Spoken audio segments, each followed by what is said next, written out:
Балам-ау, алдағанға көніп неге кеттің? Ең болмаса бір ауыз сөз айтып, мама сол жақтағы сондайға кетпей жатырмын деп айтпадың ғой жаным-ау.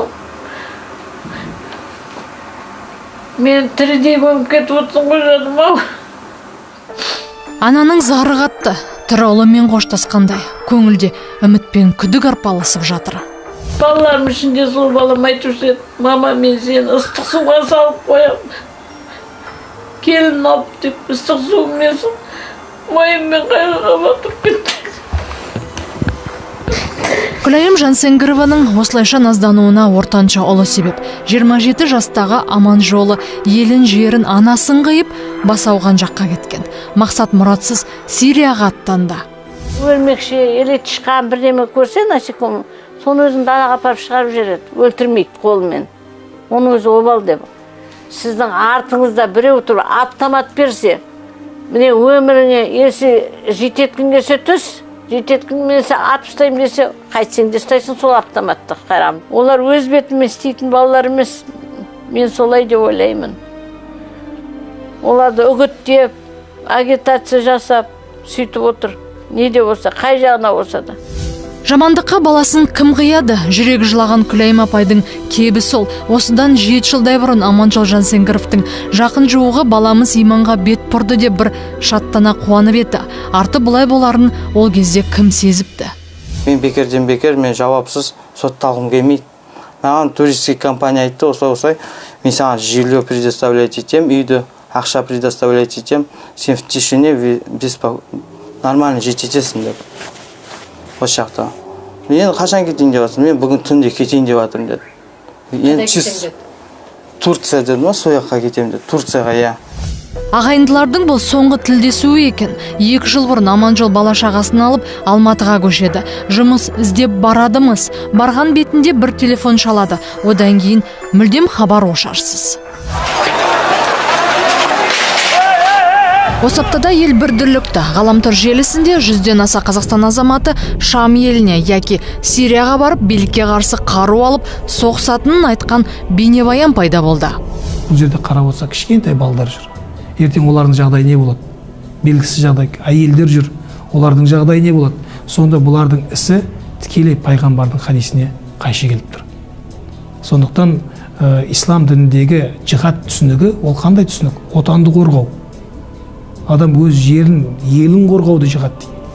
Наурызбай Өтпенов бейнебаянды көрді де бұл надандардың ісі деп кесті. Адасқандықтың белгісі, яғни не басшысы, не қосшысы жоқ, белгісіз біреулердің жалаң ұранына айғай қосқан бұл топтың әрекеті мүлдем түсініксіз деді Нұрастана мешітінің бас имамы. Қаруды бір мұсылманға көзесең, сол қаруды қашан қойғанша періштелер одан лағнет айтып тұрады дейді. Мінеки осындай хадистерді пайғамбарымыз бізге үйретті. Ал қазіргі біздің бұл бауырларымыздың ойы неде? Хадиске тікелей қайшы келіп тұр. Олар біреулердің саяси бір мүддесіне алданып қалғандар. Араб мемлекеттеріне, араб аудиториясындағы жастарға да көрсету. Ол тек қана біздің елге ғана арналған емес. Бір.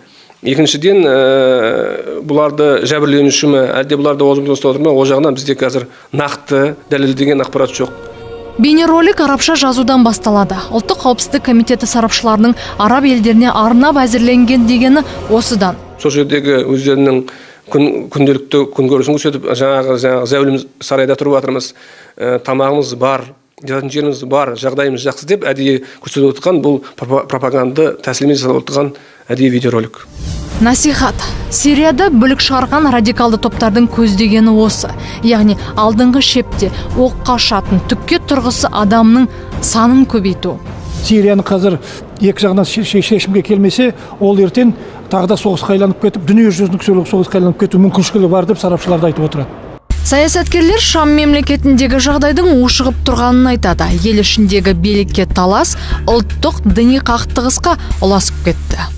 Проходили тренировки, боевые тренировки есть там, что у нас который главный, у нас не так, все, идите там, умирайте, а он говорил, я не хочу, чтобы были как мясо, чтобы были вы, Мұрат есімді мына жігіт ана дүниеге барып қайтқандай. Бір ай Сирияда оқу жаттығудан өтеді. Екібастұздан Қарағандыға жетіп, сол беттен Түркияға ұшып кетеді. Жалғыз емес, өз айтқандай жанында мұсылман 3 ағасы бар. Шекаралас жатқан Түркия мен Сирия арасы 8 шақырымда екенін ескерсек, ана жақта жол сілтеп күтіп алушыларды әзір болған. Вот в интернете много роликов. Бізге интернет арқылы бейнероликтер көрсетілді. Сол елдің президенті Башар Асад әскері балалардың көзін шұқып, тырнақтарына дейін жұлып, ал қыздарды зорлап жатқандары түсірілді. Біз оларға көмектесейік дедік. Біз Жал Шейхур деген жерде болдық. Америкалықтар көмектесіп тұрды. Жағдайымыз да жақсы болды. Еш нәрседен тарыққан жоқпыз. Мұрат біреудің азғырғанына алданғанын бір айдан кейін түсінді. Ұқты, сөйтіп қайтуға бекінді. Бірақ тиын тебенсіз қалған жігіт елге қайыр сұрап жүріп, әрең жетіпті. Билеттің құны $400-дан $600 дейін орташа бағасы да барып келгеніне. Екіншісі виза керек емес. Виза орында барған кезде штамп қойылады, және соншалықты документ жинап виза ашудың қажеті жоқ. Да можно вот так вот на Гавайях сидеть и через интернет писать какие-то фетвы, да, то есть при этом абсолютно не имея отношения, допустим, к исламу и так далее. Дінтанушы Әлібек Қиманов Қазақстандағы радикалды ислами топтарға сырттан әмір беріп отыратын адамдардың бар екенін айтады. Олардың бет-жүзін көрген ешкім жоқ, яки олардың қай дін өкілі екеніне күмән келтіруге болады, бірақ діни пәтуа шығарады. Все корни Қазақстандағы экстремизмнің тамыры сыртта. Интернет, телефон, шейх дегендер бар. Олар ара-тұра осы жақтағы өкілдеріне хабар жіберіп, бұйрық етіп отырады. Біздікілер болса оларға құдайындай бағынады. Ғаламтор сананы билеген желі. Біреу үшін бұл ермек, ал екінші біреу үшін құрал. Құрығы ұзын, кез келгенді иландыра алатын. Ессіз сендіреді, шексіз көндіреді.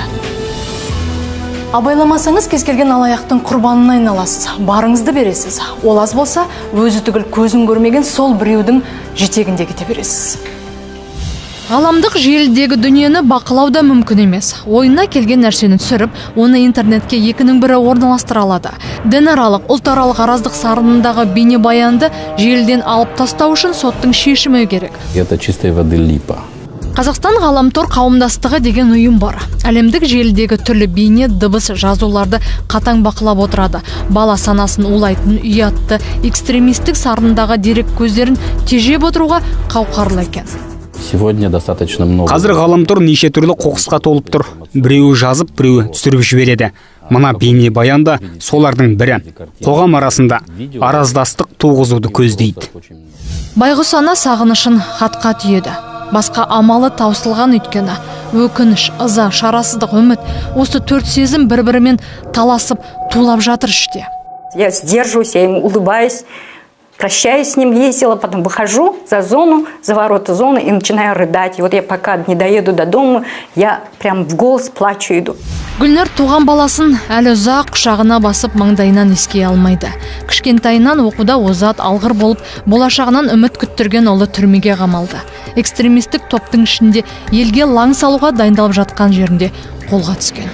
Так преподнесли эту религию, что естігенімде 2010 жылға дейін бұлардың тобырлары дұрыс жүріпті. Бертін келе соғысып жатқан мұсылмандарға көмек көрсету керек деген үгіт қатты болады. Соның желегіндегі бала оларға ақша жіберіп көмектесіп келіпті. Мен үшін төбемнен жай түскендей болды. Абылхайыр, жаным, елге келіңдер. Туған жеріңді сендерді күтіп отыр.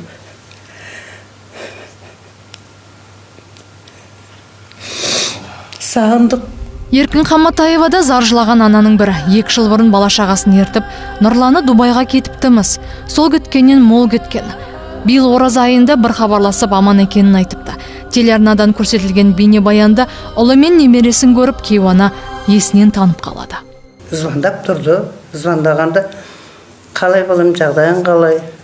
Не десе, мен істеп жатырмын, мама.